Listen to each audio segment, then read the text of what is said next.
Hello, everyone, and welcome back to another Cooking Without Looking TV show. I'm your host, Alan Preston. Annette? Yeah, hey, Alan and everybody else out there. As you know, I'm Annette Watkins. Great to see you again.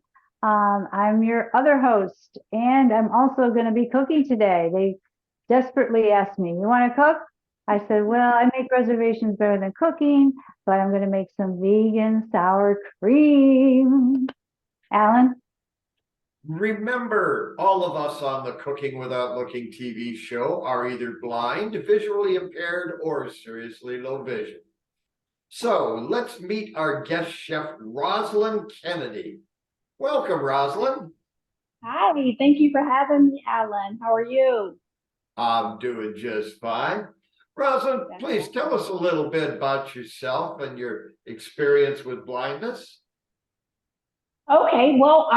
I am a Lakeland, Florida resident. I have been for all of my life. I have retinitis pigmentosa. I have been experiencing vision loss now for about maybe 14 years. So I was fully sighted up until about 14 years ago. I'm the youngest child of nine children. I have a sister that's 10 years older than I am that also has retinitis pigmentosa. However, hers started a lot earlier than mine did. So I'm adjusting to blindness. I'm adjusting and I'm taking what comes and just making the best out of it. And even though I have experienced vision loss, I'm still pretty active in a lot of things, a lot of which I knew how to do before I start to experience vision loss. I currently have a catering business. The name of my catering business is called Cater to You Catering. I have been blessed to have done a book signing for Brenda Smith for 300 guests, actually. Of course, I had help, but I did all of the preparing. I just had like assistance from my hired help to make sure the presentation was like it needed to be because I do, I am reality is I do have low vision. So I've been doing that for about maybe 7 years now. I've done like maybe two or three weddings, couple baby showers, retirement parties, and some other things. I enjoy doing it. However, it is not a full-time job. So I just, by word of mouth, if I am contacted regarding a catering event, then that's good. I also work at an elementary school with students with various exceptionalities. And I have been doing so now for a total of about maybe 12 years. I am also a licensed cosmetologist. So I do my own hair. And but yeah, so even adjusting to blindness, I just, I just knew that I did not want to just sit down on a disability. I was just determined that I was not going to allow me to stop anything that I enjoyed doing before I started to, experience vision loss. So, and also lastly, I am the founder of a newly founded nonprofit organization called My Blind is Beautiful. And because, with blindness, I consider that we see beauty from the inside out. It's just a way to help those who are adjusting to blindness be able to refine themselves and redefine themselves and just find, more creative ways to be the person who they were actually created to be, even though, they have low vision or are suffering from blindness. You And certainly have. Oh, I'm sorry. Go ahead. I didn't mean to interrupt you. Go right ahead, That's Rosalyn. okay. I was just going to throw out there, but I can wait and do that towards the end.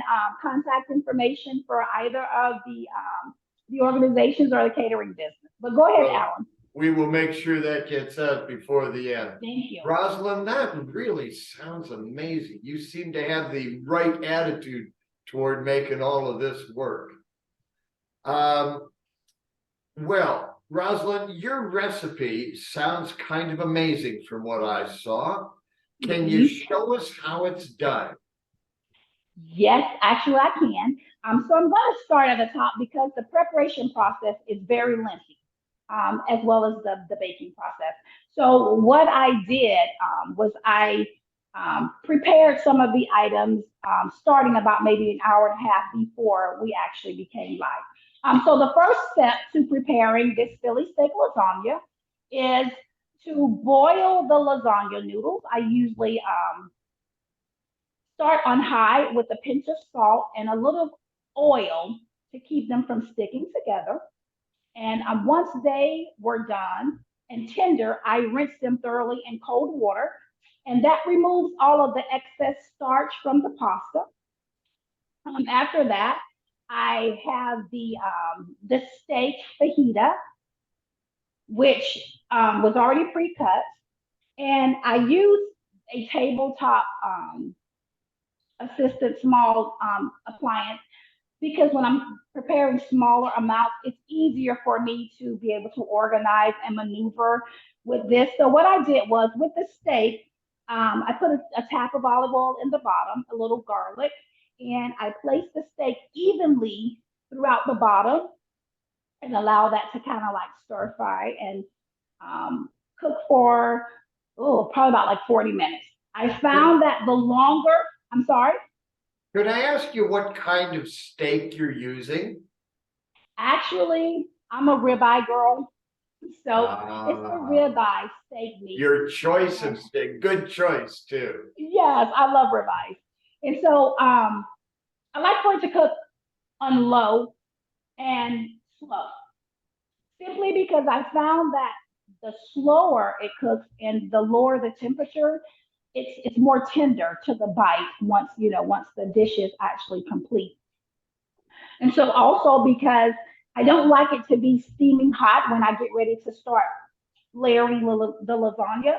So I added my vegetables, which are my onions and my bell peppers. And I'm gonna wash my hands real quick and I'm just gonna kind of show you how I maneuver, with the knife and able to cut my vegetables and items without cutting my stuff.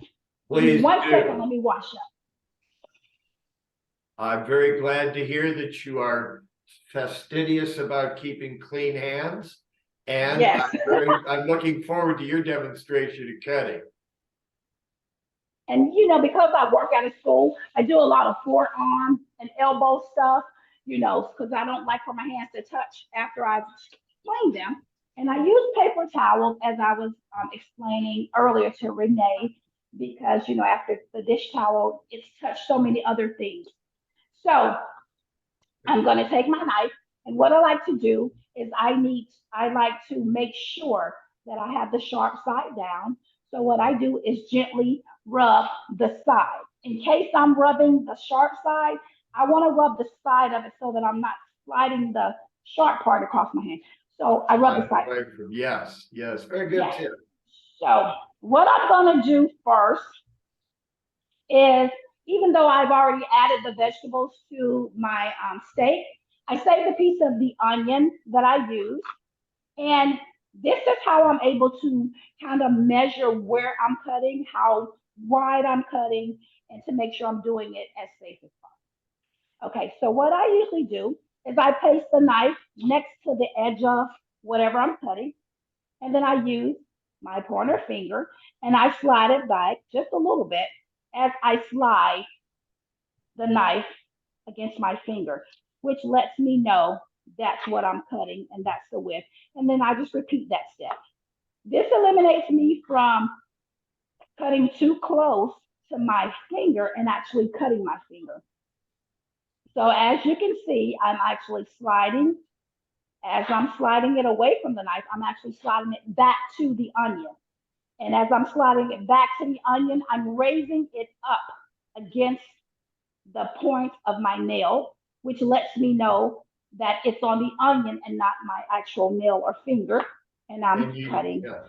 And you use the side of your finger as the guide. Yes. Have you ever tried wider? Yeah. I'm sorry. Have you ever tried one of those mechanical cutting guides? I have, but I'm just so I guess I'm just so old school until I just like doing a lot of it like myself. And what I'm also finding, Alan, that even, with blindness, I know that everyone has a lot of creative ways that they do things. And what I'm learning is, even though I've been taught, a lot of ways to do things, being blind, I kind of find like what works for me and what makes me a little more comfortable and confident, for whatever I'm doing. That's So absolutely right. that's the method that I use to cut my onions. And so I have saved a piece of the bell pepper. And then the same thing with the bell pepper. It's a little different. I like to cut it from the skin, from the inside facing up. I find that it's easier to cut that way. So with the bell pepper, because of the shape of it, I use my thumb this way.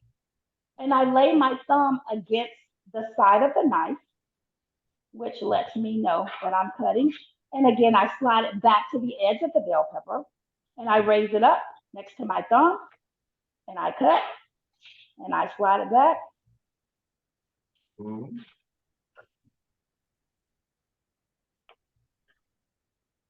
So these are just some of the methods that I use when I'm actually using a knife and the cutting board and things of that sort. So what I've done is I've taken my meat, I've added it to the skillet. I'm going to just put the cut. There she's here. I've added it to the skillet. I've also added my onions and my green peppers. I added 2 cans of Campbell's cream of mushroom soup. You can use the regular cream of mushroom. I prefer the golden cream of mushroom. It just gives it a more deeper, like golden buttery taste. And I also added 1 packet of the Lipton onion beef soup mix. And what I did was I allowed that after the steak meat was about 90% done. I added my items and I allowed it to simmer on low. I've actually turned off the heat because I don't like to use the hot um, meat and sauce when I'm actually preparing it for 2 reasons. 2 reasons. I find that it makes my lasagna noodles a little mushy because of the heat of the sauce and the meat. And then for the second reason is it prevents me from burning myself in case I pour too close or not close enough. So Good point. I have that mixture here. And what I'm going to do is I'm going to wash my hands and then I'm going to actually start the layering process.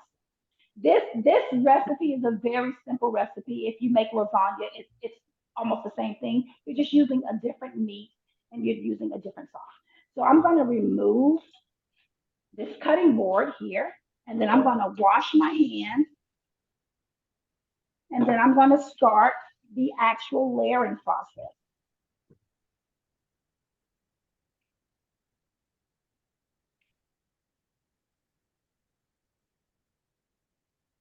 You have a very beautiful kitchen there, Rosalyn. Thank you. Thank you. I need the space.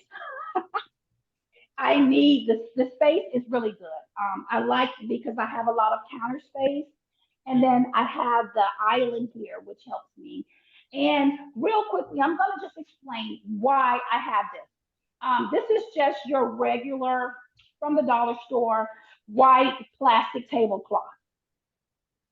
I like to put this on the counter simply because I know I'm going to have a little mess at the end of this recipe, and it's easier cleanup. I'll just roll this up and trash it. So I have a small baking dish here. And again, I'm making a small portion because we're going to actually have this steak lasagna for dinner. Okay, so I'm going to start with my layering process. And as again, um, I have different ways I do things, which helps me have better portion control. Okay, so what we're going to start with is, as stated in the recipe, we're going to start with layering our lasagna noodles. My lasagna noodles, I have them actually with ice because I like for them to stay a little chilled and not be as soggy. So what we're going to do is we're going to start the layering process. So I'm gonna start here and I'm gonna lay. Usually it takes about three, depending on the size. But like I said, since I'm making a small dish for just my family here at home today, I decided to make a small dish. Okay, so here we have 1, 2, 3. Use your sense of touch to line those up straight. Yes, yes, yes. I have to find the edge of the baking dish, and usually I can touch um, to make sure that they're straight. Okay, so that's the first thing. And as you see, I'm washing my hands after everything because I don't want to touch the next item and mix ingredients until it's time for them to actually be fully mixed. And that's when we're going to get ready to eat that. Okay, so I have the first layer. What I like to do also is Parmesan cheese. For some reason, I don't know why, but I always sprinkle just a little bit on each layer. Let's make sure that's the right size. I'm going to use the side with the holes in it.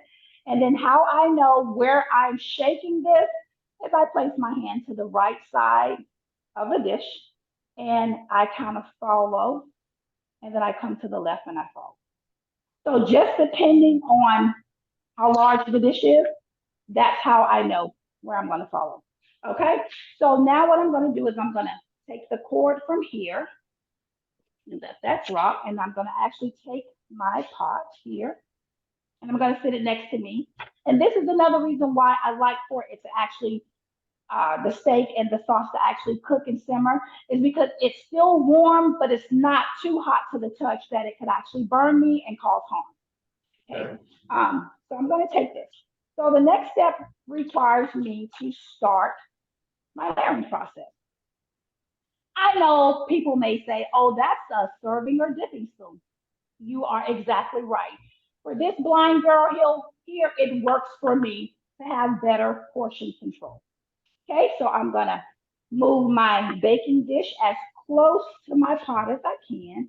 I'm gonna remove the lid and sit that here. Oh, this smells delicious. I bet it does. Delicious. Okay, and so what works for me is I start, oh, you know what? I forgot to put my cheese on here, sorry. Okay, so I'm gonna take my cheese. This is a mixture of triple cheddar, so like 3 different types of cheddar, and I mixed mozzarella with it. So I'm gonna take my cheese, and again, to know where I'm dropping the cheese at, I follow there. So my left hand here lets me know that this side of my dish has not been cheesed yet. So I'm going to take another small portion of my cheese and I'm going to go ahead and follow here. So without me being able to actually see where the cheese is falling, the way that I do this gives me, like I said, better control to know that at least it's where, it's supposed to be. May not be in the right place, but it's where it's supposed to be. Okay, so what I'm going to do next is I'm going to take me a nice scoop. If you can see, I actually use tricolor peppers because it makes it pretty. So I sit that there, 1 scoop. And since this is not such a large, pan, I'm going to wash my hands. I'm curious, what kind of other spices do you use in this, Rosalyn? It's a secret, Alan. I No, knew it. You'll never tell us, but you'll tell us. I don't use salt. You don't. So what I do is I buy a lot of herbs, and I mix it into one big container. I use a lot of garlic, onion powder, lemon pepper, occasionally crushed red peppers, complete seasoning, and like I said, I don't use the salt simply because with this dish, I didn't really need salt because there is like a salty taste to the Lipton onion soup mix, and also with the cheese. The cheese will make it salty too if you're not careful. Okay, so what I'm going to do now is I'm going to take this because my hands would be extra messy if I did it with my hands, and I'm just going to try to pat this out. The reason I don't want it all the way to the edges are because when you start to layer, it's going to keep it from overflowing over the edge. Okay. So since I'm going to be using that again, I'm just going to stick that right there. And so now what it calls for is my ricotta cheese. My simple kitchen measuring cup gives me portion control. So, and I'm just going to randomly place that because what happens with the cream of mushroom soup is once it starts to really cook, it thins out a little bit. And once it thins out, then the steak and the sauce is going to spread. Right. So I will say, because this is not a weighted spoon, sometimes I'm dipping air and putting it in place. But anyway, okay, so we have that. And what I'm going to do now is I'm going to start another layer. And remember, if you're asking, or if you're saying that the steak portion is not all the way around the edge of the thing, it's because I don't want it to overflow. Because like I said, what happens is, I'll show you in just a minute.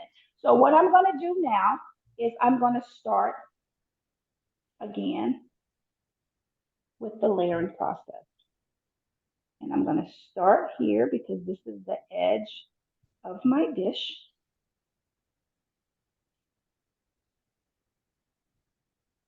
I'm going to find the edge of that one. And I'm going to do one more. A lot of the key to getting around in your kitchen is knowing your kitchen, isn't it? Being familiar with everything. You are exactly right, Alan. You're exactly right. Do you have anything specially marked with little dots or something like that? I do. I have the dot on my stove for the on button, a lot of which is digital. So I do a lot of stuff by memory. Yes. So, for instance, on my fridge, I know, which one is for the ice, which one is for the crushed ice and the whole ice, and which one is for water. And that's just because I've had my family to kind of like rehearse with me what is what. So that's how I'm able to do that. So now that I've washed my hands, this is why I do not fill the pan. So what I'm going to do, I'm going to gently mash the lasagna noodles. And what it does is, because I can't see that it's evenly proportioned, it kind of helps me to know that my ingredients are being spread, evenly throughout here. Okay, so I'm going to wash my hands. You sense of touch to find. Yes, I have to. I have to. Listen, Alan, if I went by just being able to see it, it wouldn't work. I do understand. I use my sense of touch a lot too. Okay, so now that we have that, what I'm going to do now is I am going to, where did I put it at? Okay, my Parmesan cheese. I like to always put, I love this.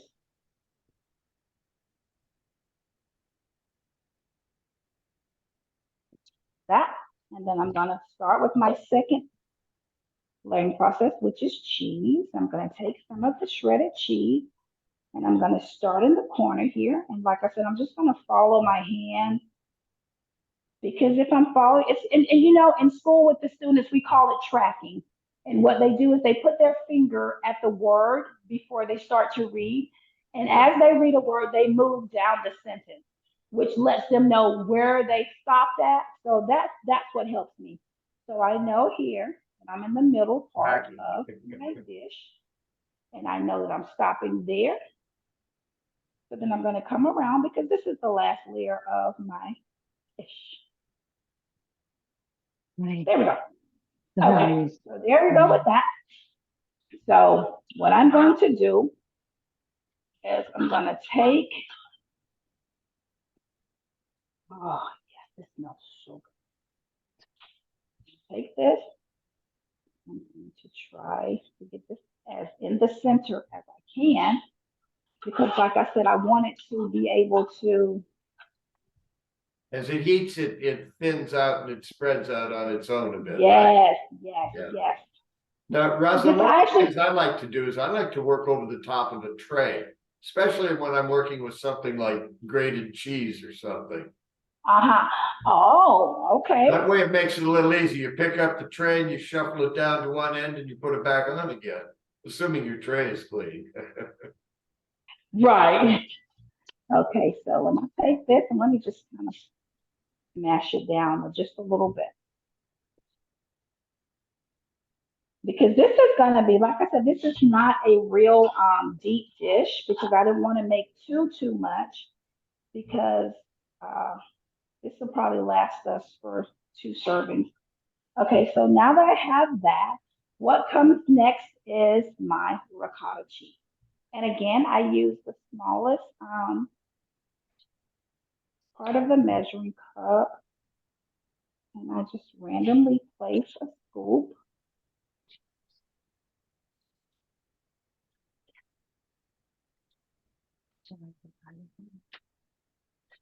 And sometimes I'm getting it, and sometimes I'm not.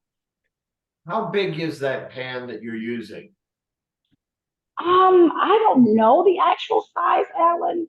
I should, but I don't. Okay, about how deep is it? About 3 inches? Yeah, about a good 3. Okay. About a good 3. And now when I do my lasagna, of course the meat is not as expensive. I'm able to use probably anywhere from like maybe 5 to 6 inch deep pan, because I'm able to layer it more, because but like I said, because the steak meat is so expensive, Yeah.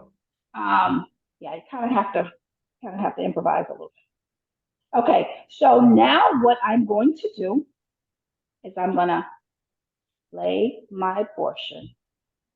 We are here because we have some fullness in the middle. I'm gonna make sure I lay as evenly as I can.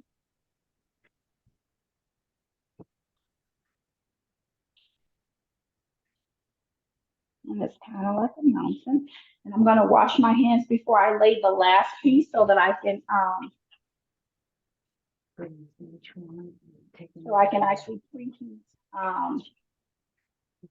the already prepared one.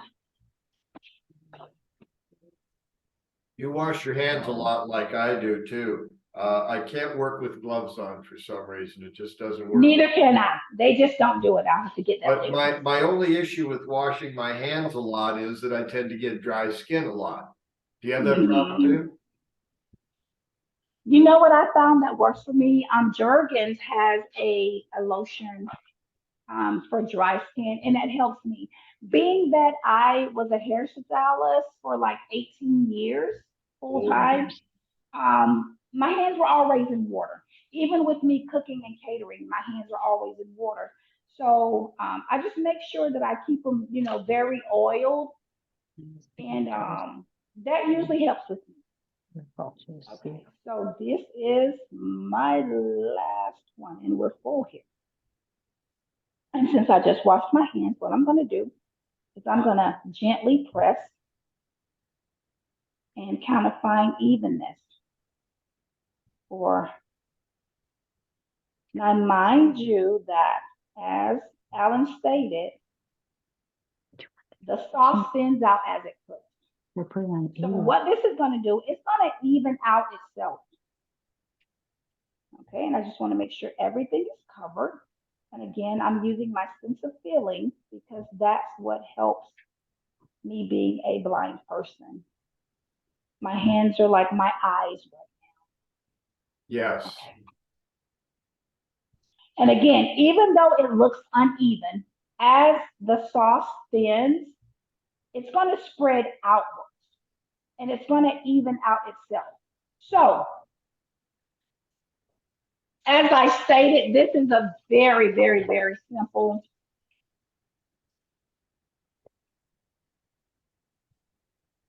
We will have a list of all the ingredients along with the recipe available on our website.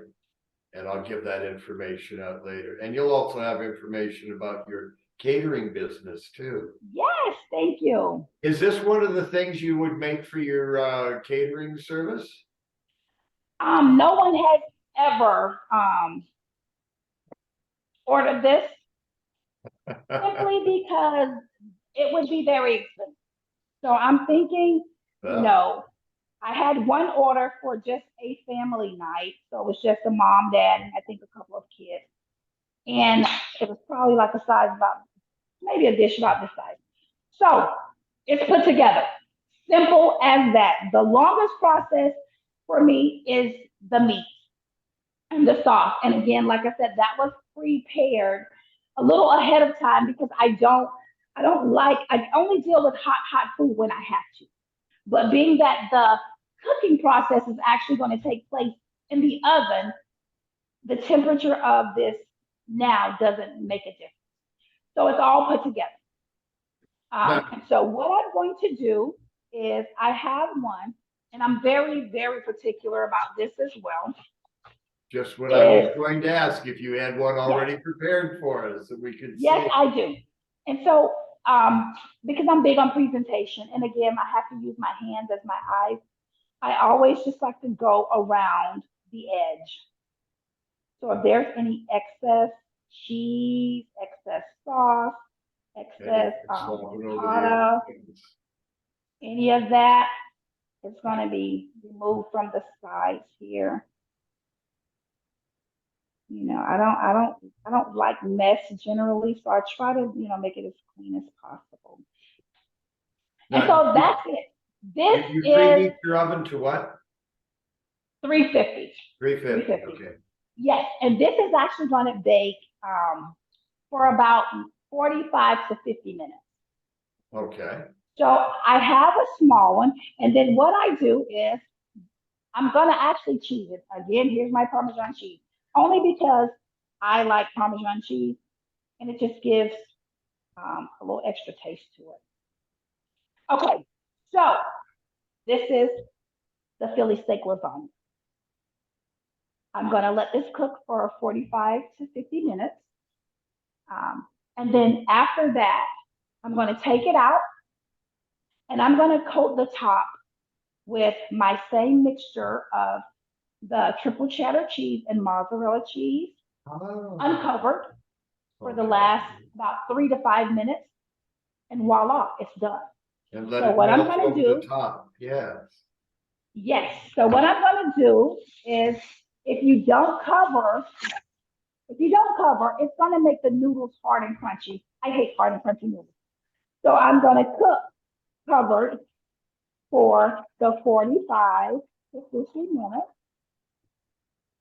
And I want to make sure that the foil is as good and sealed as possible because I don't want it to dry out. Keep as much moisture in as possible. Yes. Yes, yes, yes.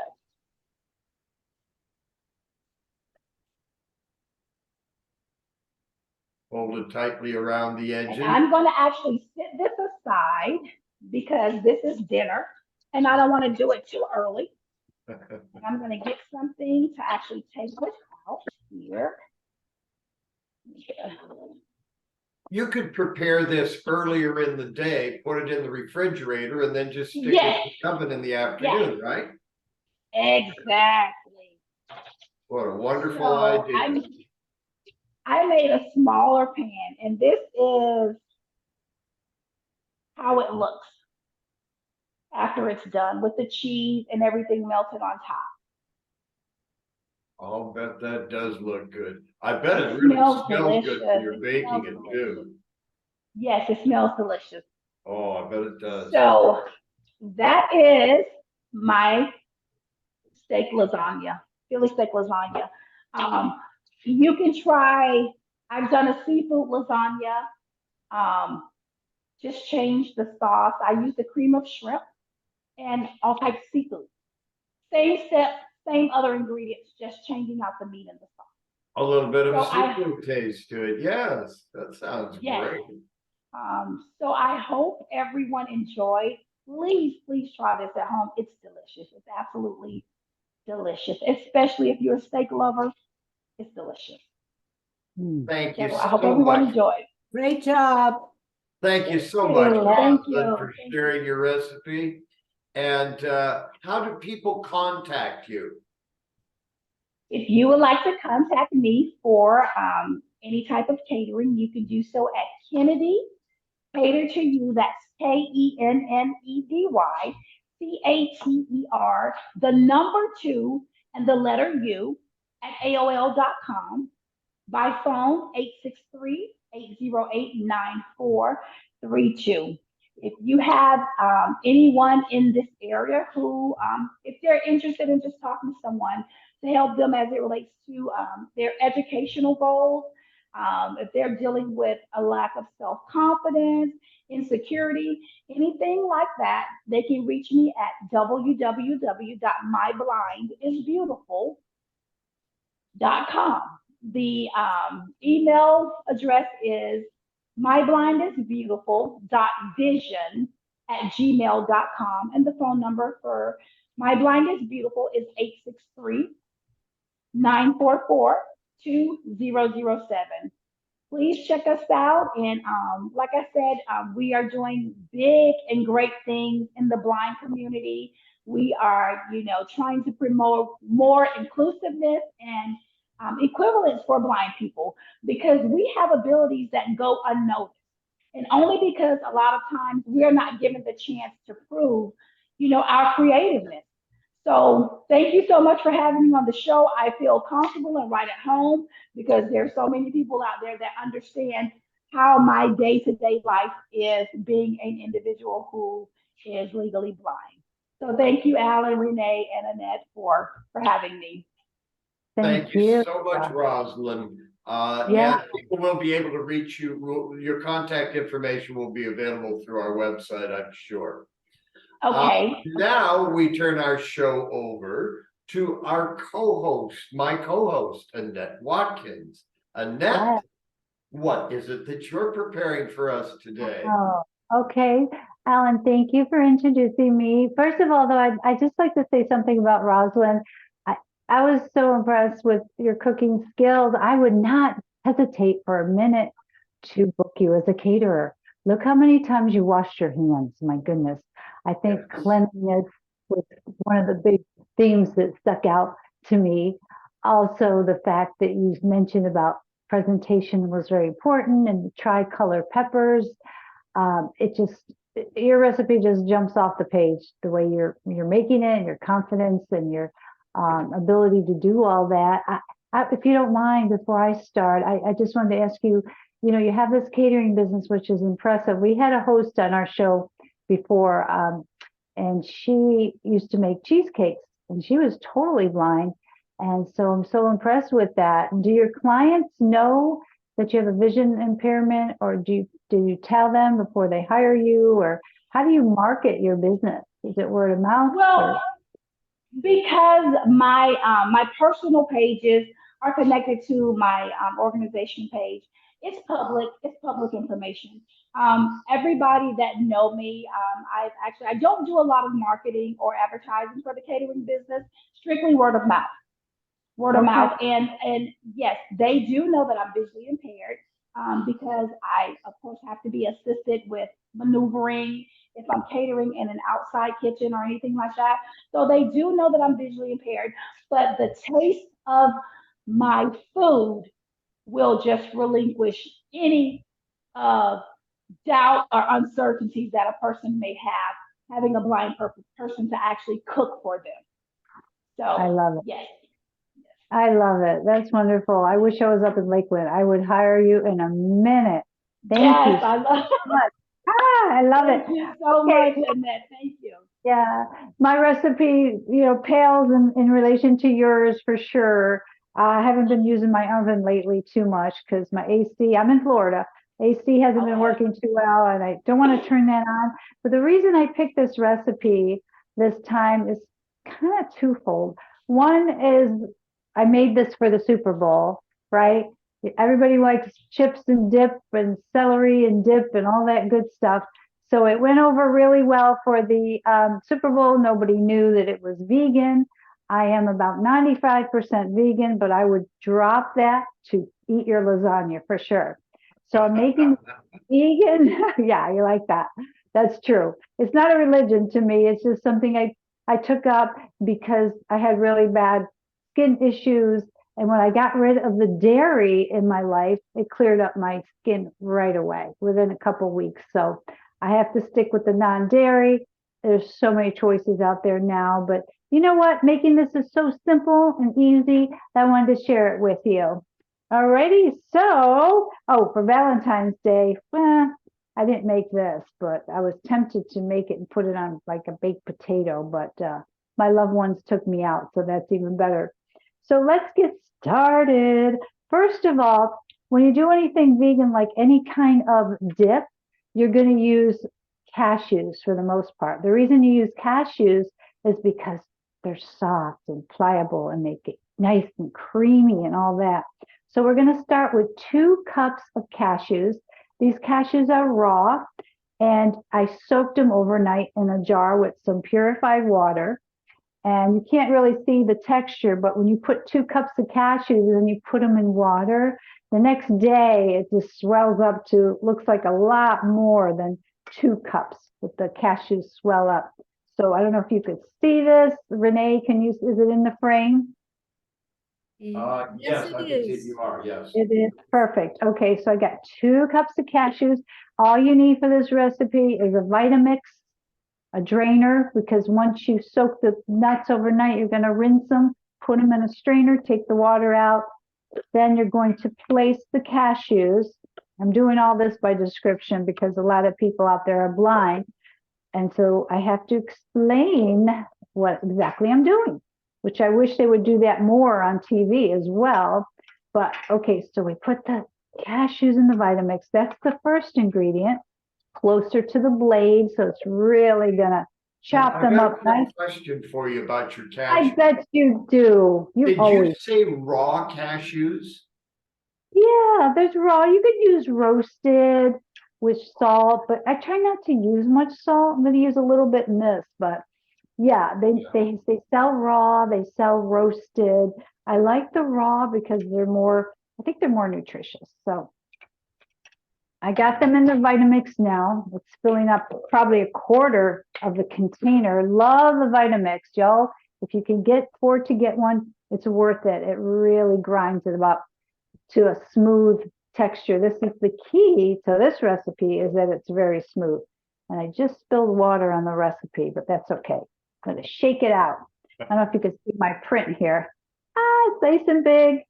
That's the best print for visually impaired. I have macular degeneration, which is a form of Stargardt's disease. And if I'm going to write something out, it should be like about 22 font, 24 would be great. And then I could read it. So we put the 2 cups of cashews, 1 cup of plant milk. That's what's going to make it vegan, the cashews, the plant milk. When I say plant milk, I'm just getting to that, Alan. You're ahead of schedule. That's okay. I love you. No worries. No problem. This is a cup of soy milk. The reason I love the soy, I get it at Trader Joe's. They don't pay me to do this, but it's just soybeans and water, organic. And soybeans are great to use. People say, well, I don't want to use soy because it could cause breast cancer or what have you. All the literature and the research says that this milk or soy tofu, as long as it's organic, is actually called a phytoestrogen. So it binds to different receptors. It actually helps if you have any kind of like breast cancer or afraid of estrogen. Soy, you should incorporate, if you like, in your diet at least every day or every other day.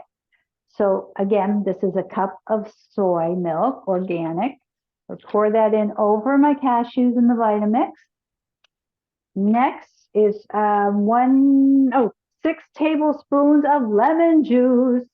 Now you could use the fresh You could squeeze till your hand is killing you, or you could buy organic lemon juice. So this is 6 tablespoons of lemon juice. I'm going to pour that in over the cashews as well. Now, my method for cooking, usually if I do everything ahead of time in what's called mise en place, it works out so much better because I'm not scrambling in the kitchen and looking for things. And like Alan says, he cooks over a tray. That's his sweet spot. With me, I have to place all the ingredients in little containers so they're always there and ready to go. So after that, it calls for red wine, apple cider vinegar, 1.5, let's see, tablespoons. I just have to write the T and the B for tablespoons. It's only 1.5 tablespoons of vinegar. It's going to give you that cheesy, creamy taste. Like I make vegan cheese as well, and it calls for a lot of the same ingredients. You wouldn't believe, I took some actual extra firm tofu and I used the vinegar, the lemon, and I made like a mozzarella cheese. It was so good. And I just cut it up, put it on top of tomatoes. So you can do so much. If you any recipe you give me, I can convert it to a plant-based vegan recipe. So anyway, you got the vinegar in there. Now we get 2 tablespoons of onion powder and 2 tablespoons of garlic powder. You just pour this in. I just mix them together and just put that in the Vitamix. Everything goes in the Vitamix. Easy peasy. You don't have to turn on the oven. You can impress your guests, have something healthy for them, and that will be great. That's about it. Oh, I forgot salt. Now you can put salt or you can leave it out. I would say like a pinch or just 2 little dashes of salt. And you could use any kind of salt. Iodized salt is good to switch off with Celtic salt or Himalayan salt. Lately, they've been saying that the Himalayan salt has lead and it's not that great. I didn't know that. So I'm switching over to Celtic. It's like that. I'm sure you've seen it. It's a little bit grayer. And that's in the grocery store. It's everywhere now. So being a vegan is so much easier than it used to be. Well, why would you want to be a vegan anyway, right? Well, you have to have your own personal reasons. There's a lot of reasons. Like I said, my reason is the acne. Also, it's better for the environment. Dairy is not good for me anyway, because it does have hormones. And if it says no added hormones, when the cows are pregnant and they're giving milk, they have natural hormones from just being a mommy cow. You know what I'm saying? So you're still getting the hormones. You're still getting that from the cows. So you don't want to do that because it's not good for breast cancer. And it's also actually, dairy is linked to prostate cancer and ovarian. I think that's very interesting that they narrowed it down to 2. And interesting. yeah. A third one is breast cancer, but it's not so definite. But definitely the ovarian and prostate cancer is related to hold on, get this top on. All dealing with reproductive systems. Yeah, exactly. A It's lactating cow. Right. Oh, you know that. Didn't you have a dairy farm or something back in Well, we Minnesota? had chicken farms, but everybody around us had dairy, and I'm very familiar with it. So you milked a cow before. Oh, I've milked them by hand, by machine, any which way you think. So interesting. Oh, I think that would be kind of fun and interesting to see that anyway. The But first one okay. or 2 was a lot of fun, but after you go like this for about an Yeah. hour and a half, your hands get kind of sore. Oh, could When the imagine. electricity goes out, that's what you got to do. Oddly enough, cows have to be milked. If you don't milk them, they get a disease because the milk backs up. I don't know if it's a disease or not. They call it mastitis, and it curdles the milk inside of their sac, udder sac. And I'm trying to think what they actually call it. And it's not a good thing. So you got to milk them every day, twice a day actually. Well, it sounds like a woman that's breastfeeding. It does. It may be very similar, yes. I know, because if she doesn't pump her milk or get rid of it, then she gets like swelling and it could be infection because, like you said, mastitis, the last part of that, the itis is some kind of inflammation. So you got to get rid of it. You got to use it or lose it or have some issues with that. So Another quick question before I forget Sure. about it. You said plant-based milk. I happen to like almond milk better than soy milk. Soy milk to me has a funny kind of a taste to it. okay, I appreciate Almond that. milk, all right? Okay, I didn't really answer that question earlier. Yes, you can use any kind. Coconut, almond would be fine. There's also hemp milk, any walnut milk. I think I made some milk here on the show one time. Just take the nuts, soak them overnight, and then grind them in the Vitamix with water, and then squeeze it through a cheesecloth, and you have milk. So any kind of nut can make milk. So yeah, that's a great question. You can use, well, I take that back. Now I'm thinking, I had said use the cashews because they're tender, and when you soak them, they're actually creamier. So I wouldn't use whole almonds in here, but you can try the almond milk and see how that works for you. If it makes your Yeah. sour cream as creamy as you would want, because we're going to do a taste test. And I apologize. I was going to have my sister come down with the baby. I was going to blindfold her, and she was going to taste the sour cream that I get from Publix at the Greenwise versus mine and see which one she likes better. But the baby fell asleep upstairs, and we don't want to wake her nor leave her alone because she's on a bed with no borders. So if she wakes up and rolls off, it's not going to be a good thing. So I apologize, but I'm going to taste test it and try to describe it the best I can. So, And of course, you're not very prejudiced about this, are you? of course not, of course. But it's personal preference, whatever you like. But just do some research. There's a group out there. They do a podcast. It's called Switch for Good. Switch for Good. And they talk about the benefits of going vegan and getting rid of dairy in your life. You don't get rid of the meat if you don't want to. Take one little step at a time. Try getting rid of the dairy, the ice cream. Try vegan ice cream. Try vegan products out there. There's so many. And see what you think. If you have an issue with pain, swelling your joints, or acne, or you're concerned about cancer, do some research on your own and make that decision. So, all right. So backtracking again, we're going to start the Vitamix. So plug your ears, or might have a feature on here that will dim, kind of flush out the noise. Ready, set, go. Uh-oh. It didn't Vitamix, did it? Let me just mix this a little bit, just for the hay of it. Just for the hay. Oh my goodness. It looks nice. Can you believe it looks white, even though the cashews are a little bit tan? I'm going to take a little taste. Oh my goodness. That is good so far. So good. It's not even mixed all the way.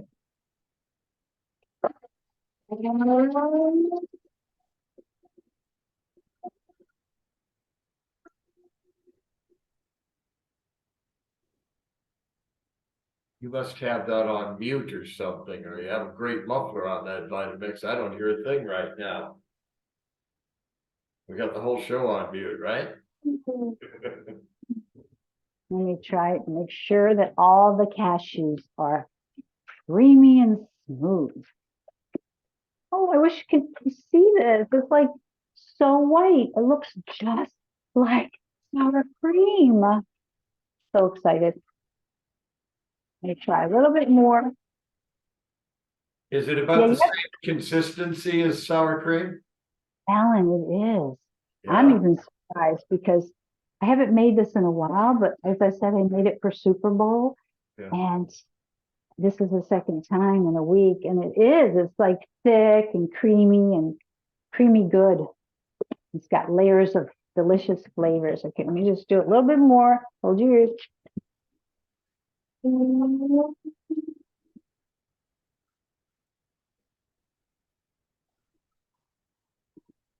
That is interesting.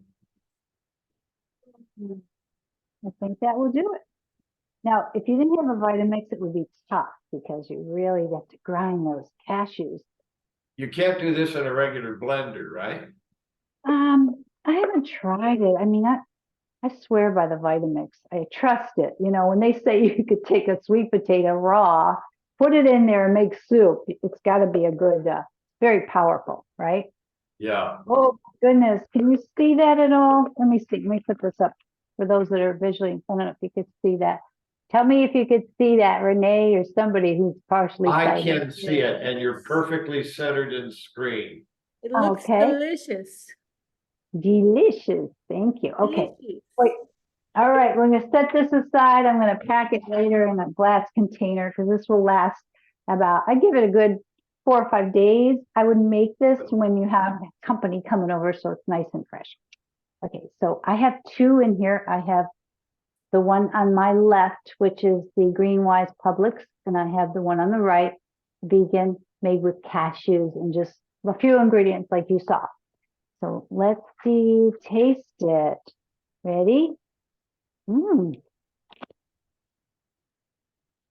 Mmm. Okay, the tanginess of the lemon and the vinegar together, along with the dash of salt. It's got that rich, yummy, creamy. Mmm. That's good. I like it. I wish I had a objective person here that can give me their point of view. Yeah, you have a bit of a slanted point of view, which is just fine. No, I can't help it. Let me try the regular. I'd like to give it a try one time. I'll have you make it for me. You can Mhm. email it, right? Yeah, I sent it to Renee. She's got the list. Also, I guess she puts it on the website. I Yeah. love you guys come over. You can use this for just about anything like regular sour cream, right? I'm glad you asked that because anywhere you would use sour cream, like even I'm going to use it on celery, let's say. I know you don't usually dip it more in blue cheese, but it's good with celery. Let me tell you the truth though, it should be chilled. It's not really chilled because Oh, obviously that's still not cold yet. Okay. when you put it in the fridge for a couple hours, what have you, it's even going to be better. And of course, the traditional way is to put it on a baked potato. Put it on a baked potato and you'll get that nutrition because we're supposed to have at least a palmful of nuts a day. Don't go eating the whole bag, but you know, palmful is less than what you're going to get in this recipe. But let me try it again. See, I'm having a party here on my own. Can I you think- use other kinds of nuts, and which ones can you use? Well, you asked, I think you asked that earlier, and it's a great question. The cashews are known to be the creamiest. So anytime you want to use cashew, there's so many recipes with cashews, like key lime pies and all kinds of stuff. I would stick with the cashews for this because you want creamy. When you use almond, see, you could probably use the almond milk as the plant-based milk. That would be okay. Yeah. It's a different kind of plant. I Yeah, was thinking when you were talking about coconut milk, I don't generally use coconut milk because it does have a bit of a flavor to it, but the flavor might improve the sour cream. You could. I like that coconut flavor. Tell me, have you ever served this to guests and not told them that it is vegan? all the time. And what do they think of it? They're being polite, I guess. They didn't say too much, but my son and his wife who are vegan, I mean, after a while, your palate adjusts to vegan taste. It is a little bit different. It could use a little more vinegar in this in the plant-based to give it a little more tang than the other one. I like both of them. I mean, I'm used to this one. You know what the key in this though is the creaminess. It has that creaminess in there. It has a little bit of a tang, but not as much as the regular sour cream. Well, cooking is definitely subjective. So you have to like it and kind of tweak it. It also could probably use a little more salt. I like a little more salt. Yeah. Now, I have cashews in there, but they're salted and roasted. If I soak those overnight, they're gonna Yeah. lose a lot of salt in the water when I drain it, aren't they? Yes. But there will Probably. still be a little bit of salt left in there. Yeah. You could test it yourself and see what adjusts to your palate. You Yeah. could either add more salt or you might not have to add any. Salt is one of those things you can always add at the end. Exactly, but when I have guests, I like to use a little bit because first impressions they're going to taste is like, oh my God, this doesn't taste very good. So if they added salt, it's going to taste a lot better. So what else can I tell you about this other than, I don't know if you could see this plate here. Again, you could take a look. You got on this side where my finger is pointing, you got the green wine sour cream. And here you have, see how thick? Watch. It's not falling off the spoon very liquidy at all, right? It's like, And this hasn't been chilled yet, has it? no, and it's even going to get thicker and yummier if it's cold. So that's good. And I'm so excited. I hope you definitely will try this at home. And even if you don't have sour cream at home, you're like, oh my gosh, I just make baked potatoes. I can't get to the store because I'm visually impaired and I don't drive. What am I going to do? I want to serve sour cream. Think about what you have in your cupboard. You might have some cashews in your cupboard and you could whip this up pretty easily. So that's about it. If there's any questions, I'm happy to take the questions. And I'm looking forward to the future making my homemade bread. That's another recipe. It's also vegan. There's no salt, no sugar. I went and bought a bread machine. Crazy me. I went and bought the bread machine. It's like putting the cart before the horse or the horse before the cart or whatever you want to look at it. But after I bought the bread machine, I went online and I found a recipe for vegan homemade bread. It had 2 ingredients, just 2. And it's flour and then yeast. And that's it.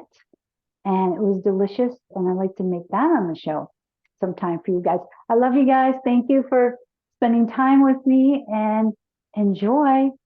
Bon appetit. Bye-bye. Thank you, Annette. And you know, I just may try that with myself. I like sour cream, not only on potatoes, but other things too. And I I would would get like, closer.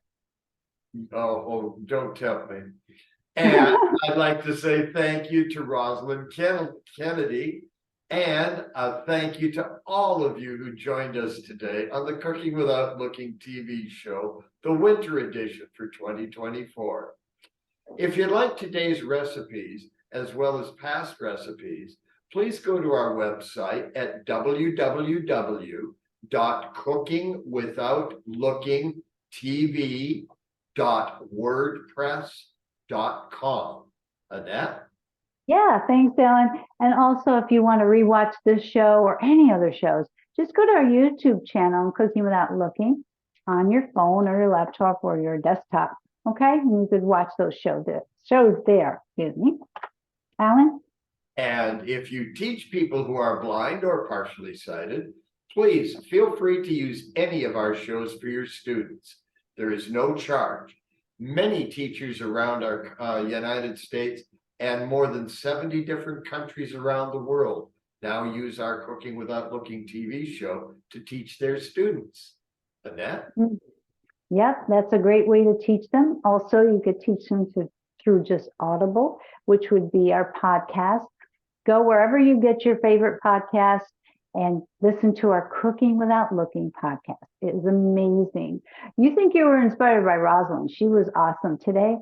There's other guests like Rosalyn that are visually impaired or blind that are doing great and inspiring things. You've got to hear this podcast. So I hope you will go there to wherever you get your podcast. Alan? Excellent. And if you'd like to donate to our Vision World Foundation to help us change the way we see blindness, please go to our website at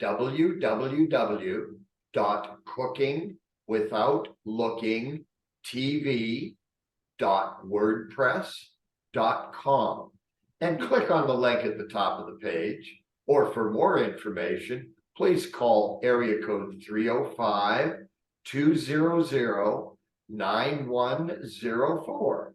Annette? Thanks, Alan. Isn't he great? He's so articulate. I love it. By the way, he's got a show coming up. If anybody's near Boca, get with Alan because they're doing a musical, like a different collage of many different songs, and he's going to be singing. We're gotta in hear. rehearsal now. It's gonna be on in mid-March at Century Village in Boca Raton. Yeah, we got that little advertisement in there. We had to. We have to support each other in the visually impaired and blind world out there because there's people doing great things.